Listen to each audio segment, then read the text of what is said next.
We have studied about the methods for purification of water और how to make water potable. अब तक हमने ये पढ़ा, बस उसमें लास्ट मेथड है रिवर्स ऑस्मोसिस. ओके, आपने सुना होगा आरओ, है ना, बोलते ना आरओ का पानी ये पीना है, या मेरे पास आरओ का पानी है, या आप आरओ का पानी पीते हो कि नहीं. तो ये RO means RO stands for reverse osmosis. So what is reverse osmosis? See, if you put some raisin, kishmish, okay, in a dish which contain water, okay, after 20 minutes or 30 minutes, you will see these raisins are swell up. वो किशमिश क्या होगी, फूल जाएगी. तो कैसे हुआ? Because the water enter into the cells of raisin. उस resin की, उस किशमिश की सेल्स में पानी चला गया. उस मेथड को, जिसके थ्रू वो वाटर अंदर गया, उसे हम बोलते हैं रिवर्स ऑस्मोसिस. सॉरी उसे बोलते हैं हम ऑस्मोसिस. ओके, आप तो प्लांट में जो वाटरिंग करते हो वो तो नीचे देते हो, है ना, उसकी रूट के पास में देते हो, बट वो पानी ऊपर कैसे जाता है? क्योंकि रूट की शेल से, स्टेम की शेल से होते हुए ऑस्मोसिस के थ्रू ऊपर जाता है. तो जो सेल मेम्ब्रेन होती है उसके थ्रू वाटर अंदर जाता है. ठीक है, इसे अपन ऑस्मोसिस कहते हैं. सो ऑस्मोसिस के थ्रू एक जगह से दूसरी जगह लिक्विड फ्लो कर रहा है. अब आप सेकेंड एक्सपेरिमेंट करिए. कुछ सैंड पार्टिकल्स एक डिश में पानी में मिक्स कर दीजिए और उसमें फिर किशमिश रखिए. तो आप देखेंगे सिर्फ वाटर अंदर जा रहा है, सैंड पार्टिकल्स वहीं के वहीं वाटर में छूट जाएंगे. ओके, ठीक है. तो वो जो सैंड पार्टिकल वहां रह गए वो अंदर नहीं गए. इसका मतलब जो किशमिश की सेल की वॉल थी, जो मेम्ब्रेन थी, वो मेम्ब्रेन सिर्फ वाटर को अलाउ कर रही है, सैंड पार्टिकल्स को अलाउ नहीं कर रही है. यही हुआ ना. तो मतलब वो सबको अलाउ नहीं कर रही है. तो जो सबको अलाउ नहीं करती है मतलब वो पार्शली अलाउ कर रही है.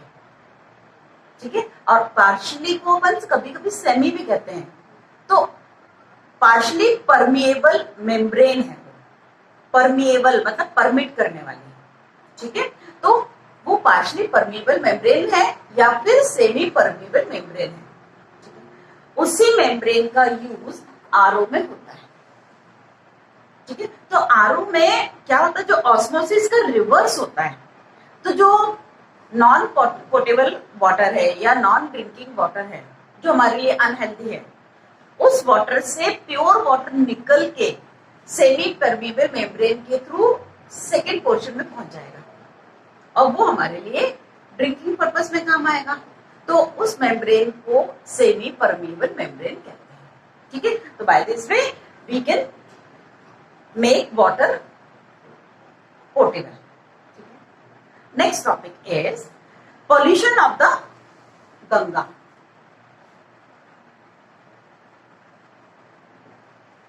Pollution of the Ganga river.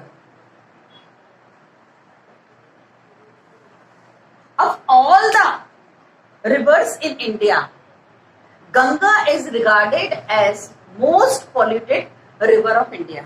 हमारे इंडिया की सबसे ज्यादा polluted river कौन सी है? गंगा है. ठीक है, क्यों?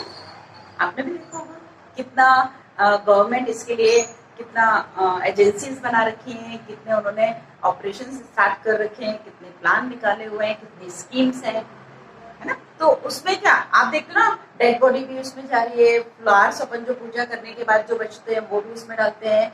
बहुत सारे वहां आप देखोगे साइड पर वॉशिंग भी करते हैं लोग, एनिमल्स भी वहां जाते हैं. और जो हमारे ड्रेनेज का पानी है वो भी रिवर में जाके मिल जाता है, फैक्ट्रीज का पानी भी मिल जाता है. तो इन सब से क्या हो रही है, वो पोल्यूटेड होती जा रही है. तो हमारी कंट्री में सबसे ज्यादा पोल्यूटेड रिवर गंगा है. ठीक है, so how to prevent the pollution of Ganga and other rivers. सिर्फ गंगा के लिए नहीं, हमें तो सबको पोल्यूशन फ्री करना है ना. तो उसको पोल्यूशन होने से बचाना है उसके वाटर को. So how to prevent, next is how to prevent the pollution of of Ganga and other rivers. हम कैसे रिवर्स को पॉल्यूट होने से बचा सकते हैं? First, prevention of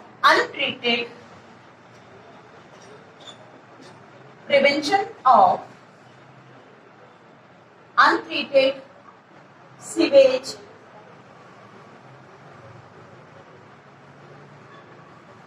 to escape into river. हमें अनट्रीटेड सीवेज को रिवर में नहीं जाने देना है, उसे वहां नहीं छोड़ सकते. Second is installation of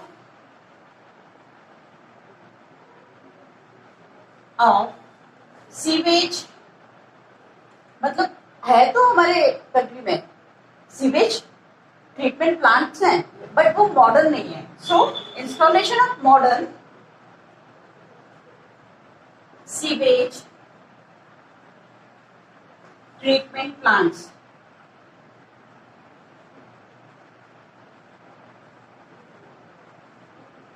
okay, modern plant हो जाना चाहिए, या जो प्लांट है उनका मॉडर्नाइजेशन हो जाना चाहिए.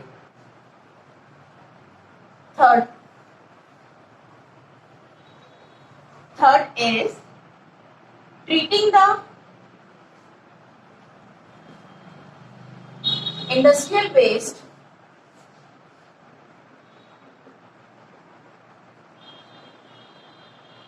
before draining into the river. Waste before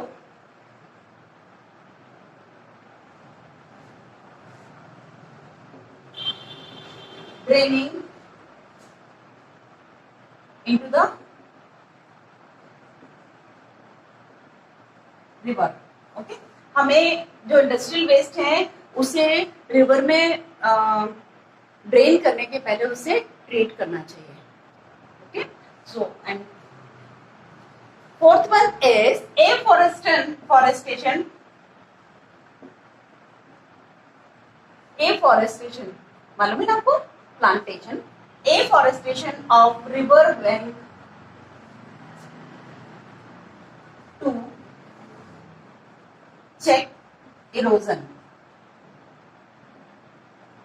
जो erosion हो जाता है सॉइल का, उसे रोकने के लिए हमें एफॉरेस्टेशन करना चाहिए रिवर बैंक में.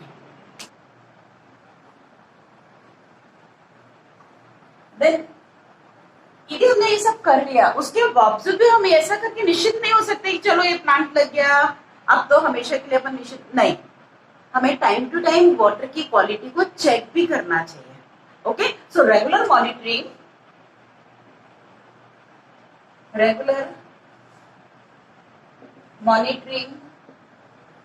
of water. Okay, water quality. मतलब टाइम टू टाइम हमें उसकी क्वालिटी चेक करते रहना चाहिए. ठीक है, so by all these methods we can prevent the pollution of river water. How to measure water pollution? So measurement of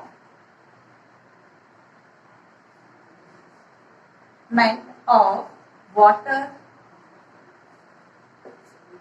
pollution.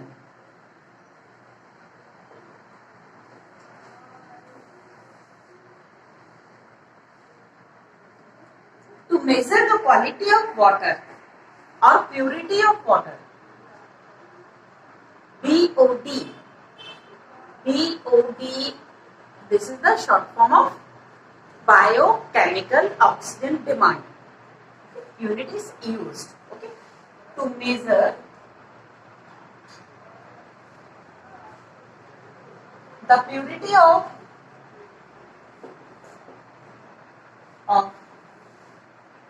water, BOD. Unit is used. So what is the full form of BOD? BOD, biochemical oxygen demand. Okay, the full form of BOD is biochemical oxygen demand. ठीक है. So by this unit we will we can calculate the or measure the purity of any water sample. So actual में ये है क्या, biochemical oxygen demand है क्या? सो जो BOD है, so BOD is the quantity of oxygen required by the microorganism which is present in water to decompose the harmful substances in 1 liter.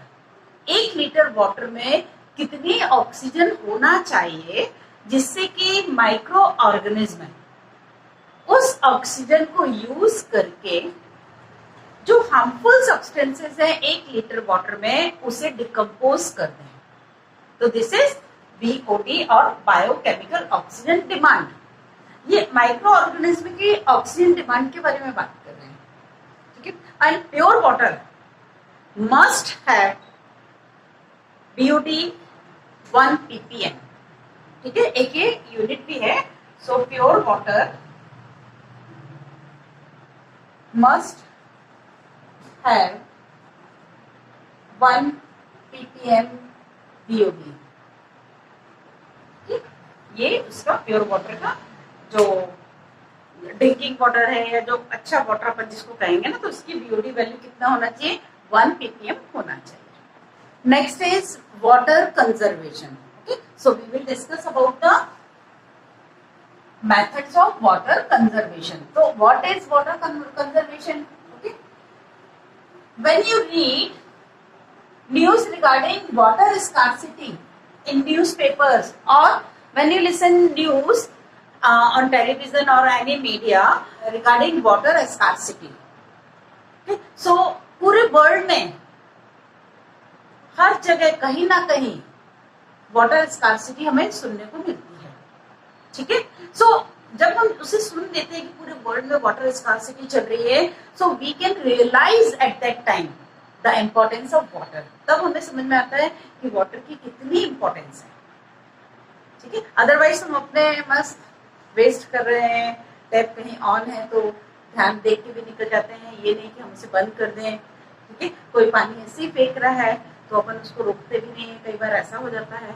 तो ये हमारी नेग्लिजेंसी हमें किस तरफ ले जा रही है, वाटर स्कार्सिटी की तरफ लेके. ठीक है. तो हमें हमें वाटर की एक इम्पोर्टेंस पता होना चाहिए. ओके. और इस जो वाटर स्कार्सिटी है उसका इम्पैक्ट हमारी लाइफ में कितना बुरा पड़ता है, बहुत ज्यादा हमारी बॉडी को, हमारे लाइफ को अफेक्टेड करती है. Okay. So next topic is water conservation.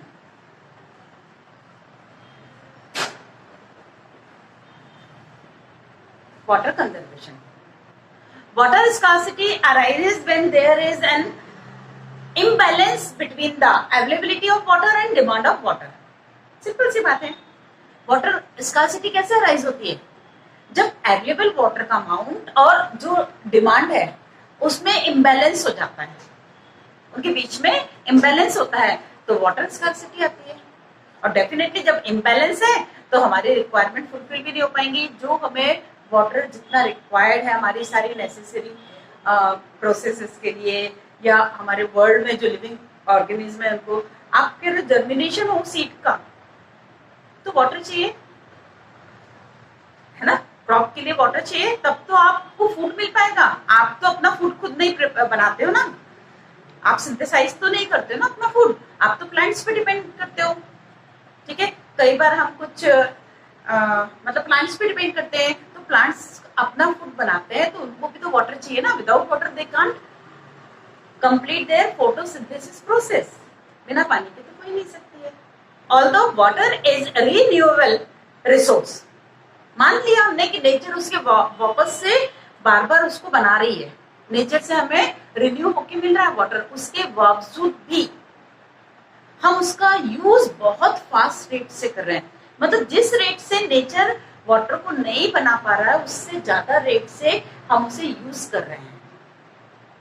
Means हमें जितनी रिक्वायरमेंट है उससे कहीं ज्यादा उसका यूज कर रहे हैं. तो नेसेसिटी के अकॉर्डिंगली यदि हम उसे यूज करेंगे तो हमारा वाटर कंजर्व रहेगा, है ना. वो वो एग्जॉस्ट नहीं हो पाएगा। बट एक बात बहुत अच्छी है कि ये रिन्यूएबल सोर्स है। तो रिन्यूएबल रिसोर्सेज जो होते हैं वो बन तो रहे हैं, लेकिन उनके बनने की स्पीड और हमारे यूज करने की स्पीड में बहुत डिफरेंस है, खूब अनबैलेंस सिचुएशन है। तो हम इस स्कार्सिटी को कैसे दूर कर सकते हैं? हम इस स्कार्सिटी को दूर करने के लिए वाटर का कंजर्वेशन करेंगे। Some methods for water conservation. Okay, अब आप कुछ मेथड्स है जो हम डिस्कस करेंगे वाटर कंजर्वेशन के लिए। ठीक, सबसे पहले avoiding water wastage from all taps when water is not in use, है ना। यदि हम किसी टैप को यूज नहीं कर रहे हैं तो हम उससे वाटर का फ्लो बंद कर सकते हैं, उसे हम क्लोज कर सकते हैं। ठीक है, avoiding, first is avoiding water wastage by closing all the taps which is not in use। पहली बात तो ये होगी, है ना, जो टैप यूज नहीं हो रहा है हम क्या उसमें से वाटर वेस्टेज भी बह रहा है तो उसे हमें बंद कर देना चाहिए। ठीक है, next using drip irrigation method. जो एक्चुअल में क्या होता है कि कुछ जो फार्मर्स होते हैं वो फील्ड में पानी भर के रख देते हैं, तो क्या होगा, वो अंडरग्राउंड वाटर की तरफ, मतलब वो उतना वेस्टेज उतना चाहिए ही नहीं है क्रॉप को, तो हम क्यों नहीं उसके लिए ड्रिप इरिगेशन यूज करें। ठीक है, ड्रिप इरिगेशन मतलब जितना रिक्वायर्ड उतना हम ऊपर से उसमें से ड्रॉप करें। तो using drip irrigation instead of filling field with water, simple, using drip irrigation instead of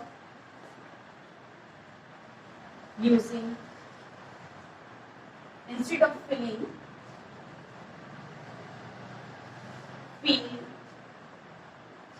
with water। उतना क्रॉप को चाहिए ही नहीं है जो कुछ फार्मर्स भर देते हैं पानी।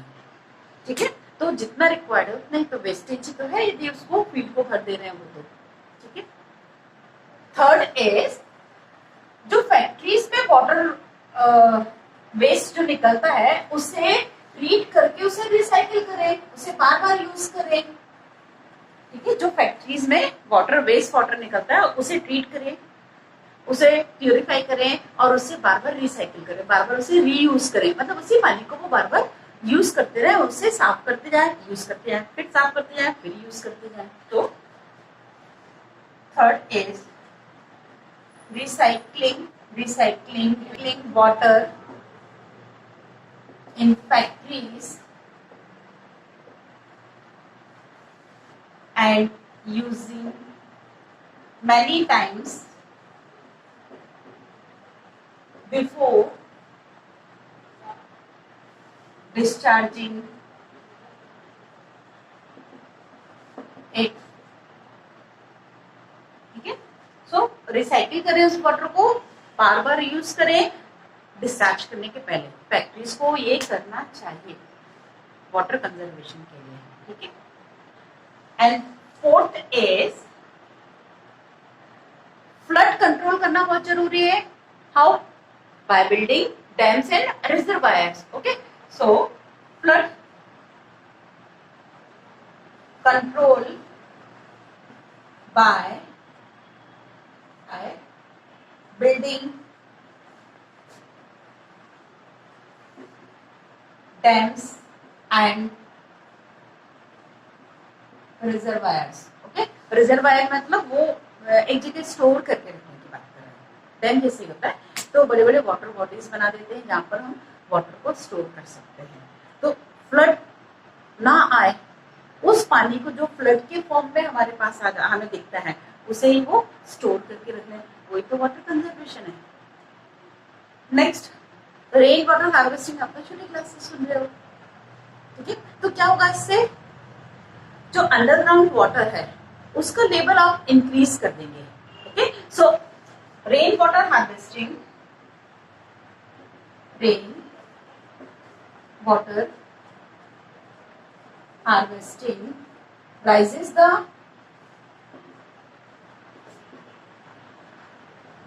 underground